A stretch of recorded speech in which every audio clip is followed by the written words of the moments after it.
অনেকজনে চিন্তা করে যে এই যে ডিসপুট উইথ অ্যাকসেপ্ট এটার মানে কি।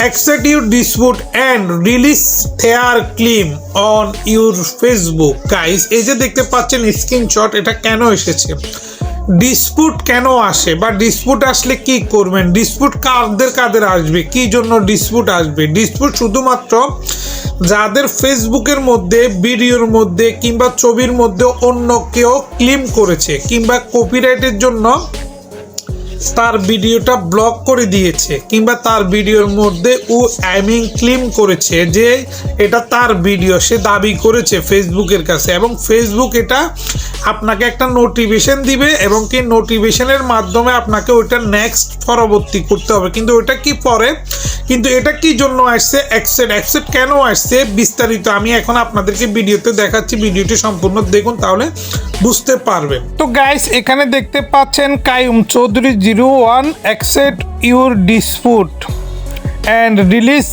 ক্লেম। এটা কেন, কারণ সে আমাকে একটা ফেক কপিরাইট দিয়েছিল। তো সে আমাকে ফেক কপিরাইট দেওয়ার পর আমি কিন্তু ডিসপুটে আপিল করেছিলাম ফেসবুকের কাছে, এবং আপিল করার 7 দিনের মধ্যে সে ফেসবুককে কোনো রিপ্লাই দিতে পারে না কিংবা ফেসবুক তার কাছ থেকে অরিজিনাল কিছু পায় নাই বলে ফেসবুক এটা ডিসপুট অ্যাকসেপ্ট করেছে, এবং কি এই ভিডিওটার মধ্যে যে ক্লেমটা ছিল সে ক্লেমটা কিন্তু রিলিজ করে দিয়েছে, এবং কি এই ভিডিওর মধ্যে আবার আর্নিং শুরু হয়ে গিয়েছে, এটার মধ্যে মনিটাইজেশন আবার অ্যাক্টিভ হয়ে গেছে।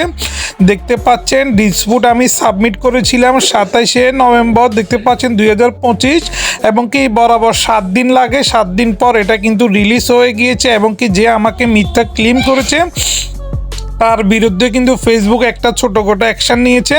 তো এইভাবে আপনাদের ফেসবুক আইডিতে, ভিডিওতে, ছবিতে কপিরাইট আসলে আপনারা অবশ্যই ডিসপুট করবেন। ডিসপুট করলে আপনার অরিজিনাল ভিডিও হলে অবশ্যই করবেন, তাহলে আপনাদের ভিডিও ব্যাক চলে আসবে এবং কি আপনাদের মনিটাইজেশন আবার আগের মতো ঠিক হয়ে যাবে।